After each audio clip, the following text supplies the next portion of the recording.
नमस्कार बच्चों, एडुविला point channel में आप सभी का स्वागत है। आज हम करने वाले हैं कक्षा 10 के हिंदी की वर्कशीट नंबर 32। इस वर्कशीट में हम लोग नेताजी के चश्मा पाठ का अगला भाग पढ़ेंगे। पिछले कार्यपत्रक में हमने हालदार साहब के माध्यम से पानवाले के द्वारा कैप्टन की गतिविधि के बारे में जाना। अब चलिए आज हम उससे आगे बढ़ते हैं और देखते हैं कि लेखक हमें और क्या जानकारी देते हैं। गद्यांश पढ़कर प्रश्न हल कीजिए एवं अपनी जानकारी को पुख्ता कीजिए।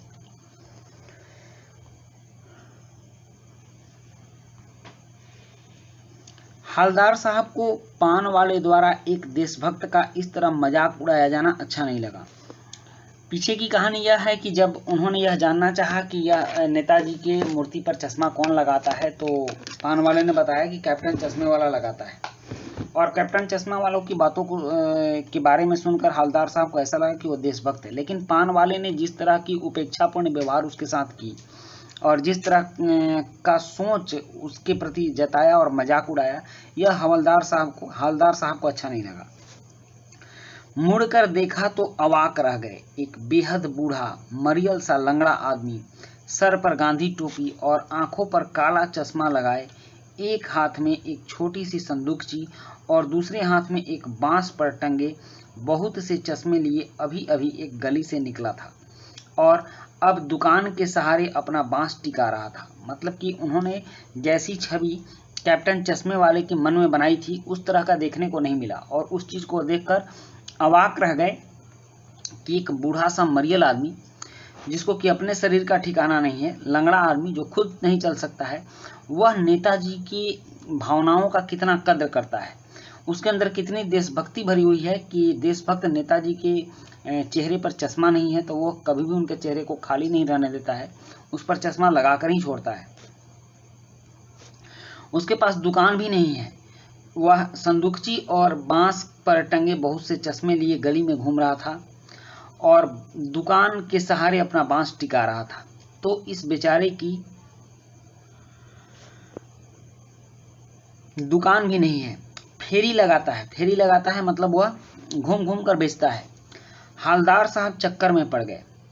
पूछना चाहते थे इसे कैप्टन क्यों कहते हैं, क्या यही इसका वास्तविक नाम है, लेकिन पान वाले ने साफ बता दिया था कि अब वह इसके बारे में बात करने को तैयार नहीं है। ड्राइवर भी बेचैन हो रहा था और हालदार साहब का जो ड्राइवर है उसको भी घर जाने की जल्दी थी, वह भी बेचैन हो रहा था। हालदार साहब जीप में बैठकर चले गए। 2 साल तक हालदार साहब अपने काम के सिलसिले में उस कस्बे से गुजरते रहे और नेताजी की मूर्ति में बदलते हुए चश्मे को देखते रहे। कभी गोल चश्मा होता तो कभी चौकोर, कभी लाल, कभी काला, कभी धूप का चश्मा, कभी बड़े कांचों वाला गोगो चश्मा, पर कोई ना कोई चश्मा होता जरूर। उस धूल भरी यात्रा में हालदार साहब को कौतुक और प्रफुल्लता के कुछ क्षण देने के लिए उनके मन में भी यह इच्छा रहती, देखूं आज किस तरह का चश्मा लगा है, और खुशी होती कि नेताजी के चेहरे पर चश्मा है। फिर एक बार ऐसा हुआ कि मूर्ति के चेहरे पर कोई भी और कैसा भी चश्मा नहीं था। उस दिन पान की दुकान भी बंद थी, चौराहे की अधिकांश दुकानें बंद थी। अगली बार भी मूर्ति की आंखों पर चश्मा नहीं था। हालदार साहब ने पान खाया और धीरे से पान वाले से पूछा, क्यों भाई, क्या बात है, आज तुम्हारे नेताजी की आंखों पर चश्मा नहीं है? अब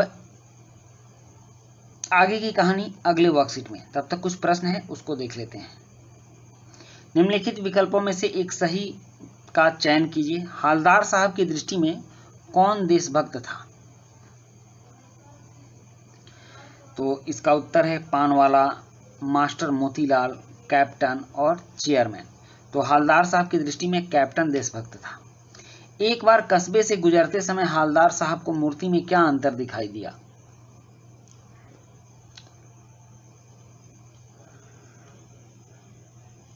ऑप्शन क है मूर्ति टूटी हुई थी, ख है मूर्ति पर चश्मा नहीं था, ग मूर्ति गंदी थी और घ कोई नहीं। तो इसका आंसर ख होगा कि मूर्ति पर चश्मा नहीं था।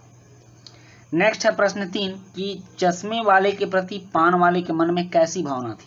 तो ऑप्शन है घृणा, उत्साह, उपेक्षा एवं मित्र की। तो उसके प्रति उपेक्षा की भावना थी। कैप्टन के अंदर किस गुण की प्रधानता दिखी? ऑप्शन क देशभक्ति, ख स्वार्थ, ग प्रेम, घ व्यापार। देशभक्ति की भावना दिखी। और प्रफुल्लता शब्द का अर्थ क्या है? ऑप्शन क है दुख, ख स्वार्थ, ग सुख, घ खुशी। प्रफुल्लता शब्द का अर्थ है सुख, तो सॉरी खुशी। प्रफुल्लता का अर्थ खुशी होता है, आप घ के साथ जाएंगे। अब एक गतिविधि है कि इस गद्यांश से आपके मन में किस किस भावना का एहसास हुआ, संक्षेप में लिखिए। तो चलिए इस प्रश्न का उत्तर लिखते हैं। गतिविधि है इस गद्यांश को पढ़कर आपके मन में किस किस भावना का एहसास हुआ, संक्षेप में लिखिए। इस गद्यांश को पढ़कर हमारे मन में सम्मान, श्रद्धा, देशभक्ति के भाव का एहसास हुआ। तो बच्चों ये थी आपकी आज की वर्कशीट और आज की वर्कशीट कंप्लीट होती है। वीडियो अच्छी लगी तो लाइक, सब्सक्राइब, कमेंट जरूर कीजिएगा। मिलते हैं नेक्स्ट वीडियो में। Thank you.